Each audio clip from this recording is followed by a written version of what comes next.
Webinar series में हम अलग-अलग समय पे अलग-अलग टॉपिक्स पे बात करते हैं। कृषि के अलग-अलग विभिन्न विषयों पे बात करते हैं। आज का जो वेबिनार का विषय है वो है सॉइल टेस्टिंग या मृदा परीक्षण। इस विषय पे बात करने के लिए मैंने आमंत्रित किया है अपने सहयोगी डॉक्टर विशव शर्मा जी को।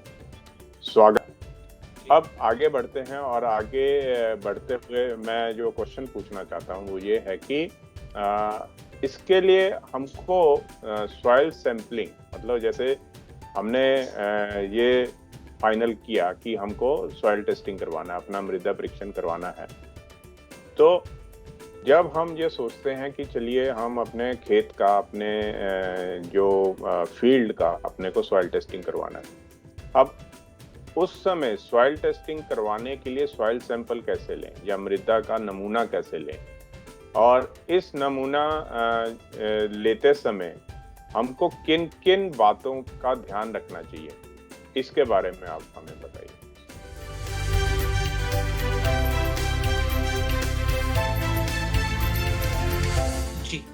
जी बिल्कुल। देखिए, सही जब भी अगर आपका कोई खेत है, किसान भाई का कोई खेत है, तो बिल्कुल सही समय होना सैंपलिंग के लिए बहुत जरूरी है, क्योंकि गलत समय में अगर सैंपल लिया जाएगा तो हम कभी भी उस खेत की एक्चुअल पोषक तत्व या एक्चुअल न्यूट्रिएंट वैल्यू होगी कभी पता नहीं चल पाएगी। तो इसके लिए कोशिश करें कि अगर आपका खेत, समझ लीजिए मैं 1 हेक्टेयर की बात करता हूं, अगर 1 हेक्टेयर का आपका खेत है तो कोशिश करें कि उस 1 हेक्टेयर में कभी ये ना करें कि एक जगह से एक सैंपल ले लें। हमेशा कोशिश करें कि बहुत अन्य जगहों से सैंपल लें, ताकि जब हम उन सब सैंपल का एक सैंपल बनाएंगे तो आपके खेत की एक एवरेज न्यूट्रिएंट वैल्यू या किसान के खेत की एक एवरेज न्यूट्रिएंट वैल्यू हमें पता चल जाएगी, जिसके बेसिस पे हम फिर आगे डिसाइड करेंगे कि कितना खाद या कितना उर्वरक उसमें डालना है। उसके लिए सबसे पहला स्टेप जो हमारा रहता है, सबसे पहला जो हमारी एक्टिविटी रहती है फील्ड में जाने के बाद, कि अपने किसान भाई जो अपने खेत हैं उनको कुछ छोटे छोटे यूनिट्स पे बांधें या छोटे छोटे कस्बों में बांट लें। उससे क्या होगा कि किसान भाई को ये पता रहेगा कि क्या मैंने इस कस्बे से सैंपल ले लिया, इस कस्बे से लिया, क्या इस कस्बे से नहीं लिया। क्योंकि अगर छोटे छोटे पार्ट्स में डिवाइड कर देंगे तो हमें सब सैंपल, यानी कि सैंपल का एक अलग जो सब सैंपल से छोटा होता है उसे हम कहते हैं सब सैंपल, काफी ज्यादा सब सैंपल मिलेंगे 1 हेक्टेयर के एरिया से। और यूजुअली कोशिश करनी है, अगर आपका 1 हेक्टेयर का एरिया है तो वहां पर 10 से 12 सब सैंपल इकट्ठा करें। फिर उन 10 से 12 सब सैंपल को लेने से पहले, मैं ये पहले कहूंगा, 10 से 12 सब सैंपल लेने से पहले एक चीज हमेशा सुनिश्चित कर लें कि जब भी आप सैंपल लें उस जगह को अच्छे से साफ कर लें। क्योंकि कई बार हमने देखा है कि कई बार हमारे पास जब सैंपल टेस्ट होने के लिए आते थे, उसमें कई घास होती है बीच में मिक्स, या कहीं पत्ते पड़े होते हैं, या कुछ और कचरा मिक्स हुआ होता था। उसकी वजह से भी मिट्टी की पोषक तत्वों पे काफी ज्यादा फर्क पड़ता है। तो हमेशा इस चीज का हमेशा ध्यान रखें कि जब भी सैंपल ले उस जगह की जो ऊपरी परत है उसको अच्छे से साफ कर ले, उससे सही न्यूट्रिएंट वैल्यू का हमें पता लगेगा। उसके बाद जब भी आप सैंपल लें तो कोशिश करें कि अगर आपके पास खुरपी है बहुत बढ़िया है, अगर ऑगर है तो और भी बहुत अच्छी बात है। लेकिन ऑगर जो है वो यूजुअली हम लोग साइंटिफिक एक्सपेरिमेंट्स या यूजुअली हम लोग साइंटिफिक लैब्स में यूज ज्यादा करते हैं। अगर आप यूजुअली जो किसान है वो खुरपी का ही प्रयोग करते हैं, तो खुरपी से जब भी आप सैंपल लें तो कोशिश करें कि मिनिमम 15 सेंटीमीटर का सैंपल जरूर लें, क्योंकि 15 सेंटीमीटर में ही यूजुअली सारी न्यूट्रिएंट या पोषक तत्वों की एक्टिविटी होती है।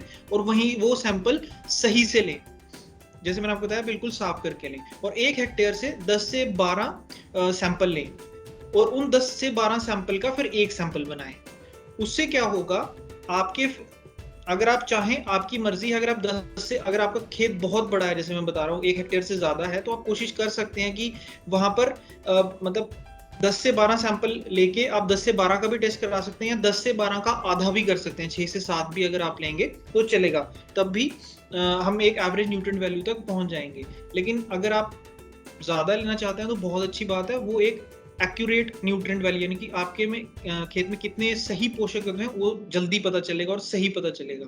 उसके बाद अगर आप जब ये सैंपल ले लेते हैं, बाई चांस देखिए आप ऊपर से तो साफ करेंगे, लेकिन नीचे से क्या होता है, कई बार जड़ें आ जाती हैं या कुछ पत्थर कंकड़ आ जाते हैं, उसको जरूर साफ कर लें, क्योंकि अगर वो भी कहीं ग्राइंड हो जाए, क्योंकि जब हम लोग लैब में लेके जाते हैं फिर हमारे पास ऑप्शन होता है उसकी ग्राइंडिंग का, तो जब ग्राइंड होके अगर ये चीजें मिक्स हो गई बीच में, तो कई बार पोषक तत्वों की सही वैल्यू सारी गड़बड़ हो जाती है, तो हमें कभी सही पता नहीं चल पाता। तो इन चीजों का जरूर ध्यान रखें।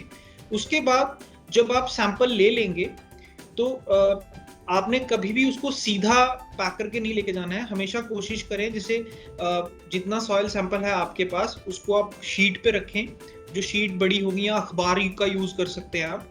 अखबार पे रखने के बाद उसके 4 हिस्से करें। 4 हिस्से में से जो अपोजिट के 2 हिस्से हैं उसको निकाल दें, और उसके बाद जो बचे हुए 2 हिस्से हैं उनको आप एज ए सैंपल ले लें। कोशिश कीजिए एक सैंपल 250 से 300 ग्राम से ज्यादा ना हो, क्योंकि इतनी मिट्टी लगती भी नहीं है टेस्टिंग के लिए, और ज्यादा भी 250 से 300 ग्राम का अगर सैंपल होगा तो वो बिल्कुल सही है। उसके बाद सैंपल को एक जिप टॉप बैग आता है, नॉर्मल पॉलीथीन में कभी नहीं बंद करें उसे।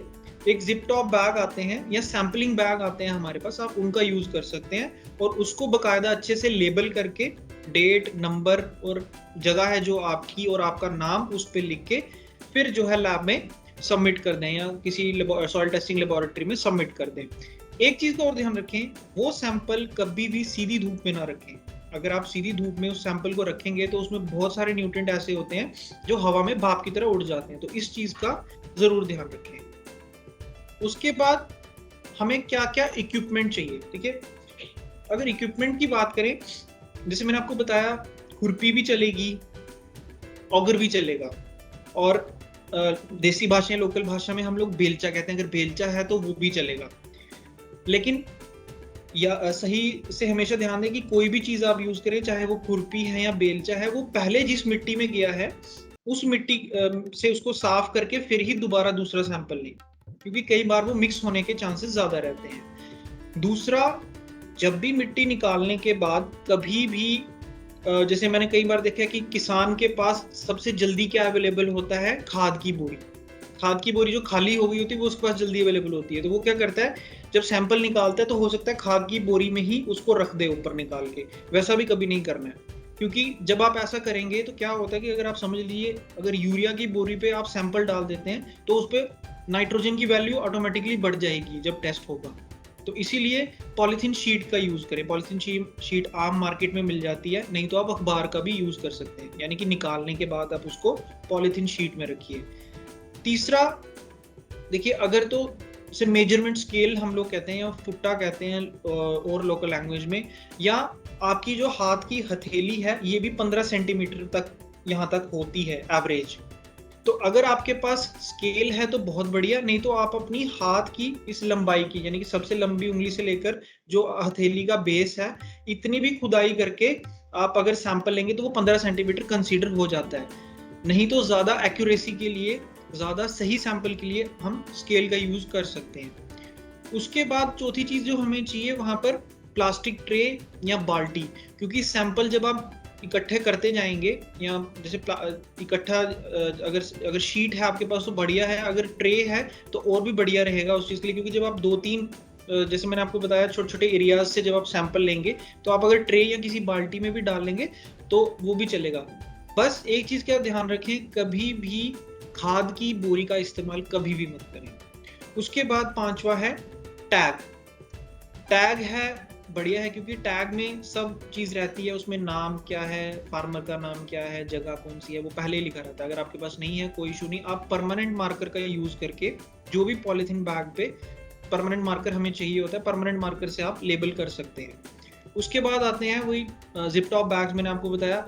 नॉर्मल पॉलीथीन से क्या प्रॉब्लम होती है, हम लोग नॉर्मल पॉलीथीन में जैसे बहुत सारी सब्जियां भी कैरी करते हैं कई बार, या उन पॉलीथीन बैग्स में कुछ और भी चीजें ला सकते हैं, जिसकी वजह से जैसे कई बार चूना भर के लाते हैं कई लोग, मैंने देखा 1 किलो 2 किलो चूना लाया तो वही लिफाफे को यूज करते हैं, जिससे फिर टेस्ट वैल्यूज में गड़बड़ हो सकती है। तो हमेशा पॉलीथीन के जिप टॉप बैग्स आते हैं जो सील हो जाते हैं ऊपर से, उनका यूज करना है। और लास्ट में अगर तो आपके पास जीपीएस है तो ठीक है, नहीं तो आप नॉर्मल ये सैंपल रेडी करके सबमिट कर सकते हैं लैब में, बिल्कुल ठीक रहेगा। जी, और उसमें एक बात और मैं ऐड करना चाहूँगा कि जो भी जिप टॉप बैग आपने बोले हैं उनमें थोड़े थोड़े से एक होल कर देने चाहिए, जिससे कि उसमें हवा भी पास होती रहे और कोई भी अंदर का जो गर्मी की वजह से, गर्मी होने की वजह से अगर कुछ ऑर्गेनिक मैटर है सैंपल के अंदर, उस वजह से उसमें चेंजेस ना आ पाए। जी बिल्कुल। तो काफी अच्छी आपने बातें बताई। और मैं जब आप ये बातें आप बता रहे थे तो मैं ये सोच रहा था कि जनरली जब हम जाते हैं अपना ब्लड देने के लिए, तो बहुत बार मैंने देखा कि जब लैब में वो ब्लड ले रहे होते हैं तो वो अलग अलग ट्यूब में ब्लड लेते हैं। तो जनरली हम पूछते हैं कि ये अलग अलग ट्यूब में क्यों ले रहे हैं, तो बोलते हैं कि ये अलग अलग टेस्टों के लिए अलग अलग ट्यूब्स में ब्लड लेना जरूरी है। और जब आप ये बता रहे थे कि एक फील्ड की जो इकाई है, मान लीजिए 1 हेक्टेयर का आपने जैसे बताया कि उसमें से आपको 10 से 12 स्पॉट से अलग अलग जगह से सैंपल लेने हैं, तो मुझे ये समझ आ रहा था उस समय कि जो ये 10 से 12 जो स्पॉट हैं वो अपने आप में अलग हो सकते हैं। कहीं पे नाइट्रोजन अच्छा हो सकता है, कहीं पे फास्फोरस अच्छा हो सकता है, कहीं पे ऑर्गेनिक मैटर अच्छा हो सकता है, कहीं पे थोड़ा बहुत मॉइस्चर ज़्यादा हो सकता है। तो जब अपने को एक फील्ड का सैंपल लेना है तो वो फील्ड का सैंपल एक जगह से नहीं लेना है जी। पहले हमको 10 से 12 जगह से अलग अलग सैंपल लाने हैं, उनको इकट्ठा करना है, मिक्स करना है, उनको मिक्स करके फिर उसका 4 खाना बनाना है। 4 खाना बना के 2 खाना उसका हमको डिस्कार्ड कर देना है या हटा देना है। फिर से वो जो 2 खाना बचता है उसको मिक्स करते रहना है। और ये प्रक्रिया हमको तब तक करना है जब तक का जो सॉइल का जो सैंपल है लगभग 500 ग्राम से 1 किलो तक का रह जाए। तो जी। क्या मैं ये सही समझ पाया हूँ? जी बिल्कुल बिल्कुल। तो हम आगे बढ़ते हैं। आपने बहुत अच्छा बताया कि सैंपलिंग कैसे करनी चाहिए, क्या हमारे को सावधानियां रखनी चाहिए। आपने इक्विपमेंट के बारे में भी बता दिया, आपने मृदा की इकाई के बारे में भी बता दिया कि कितना, जैसे 1 हेक्टेयर का आपने बताया या 1 एकड़, उसी तरह से हम 1 एकड़ को भी ले सकते हैं। तो मैं समझ पाया जी। बहुत बहुत धन्यवाद डॉक्टर शर्मा, आपसे बात करके बहुत सी जानकारी मिली और मैं समझता हूँ कि हमारे किसान भाई इस बातचीत का उचित लाभ लेंगे और ज़्यादा से ज़्यादा अपने खेतों का सॉइल टेस्टिंग करवाएंगे और सॉइल टेस्टिंग के बेस पे जितना जरूरी है उतना ही उसमें फर्टिलाइजर या उर्वरक डालेंगे। बहुत बहुत धन्यवाद। Thank you so much. धन्यवाद।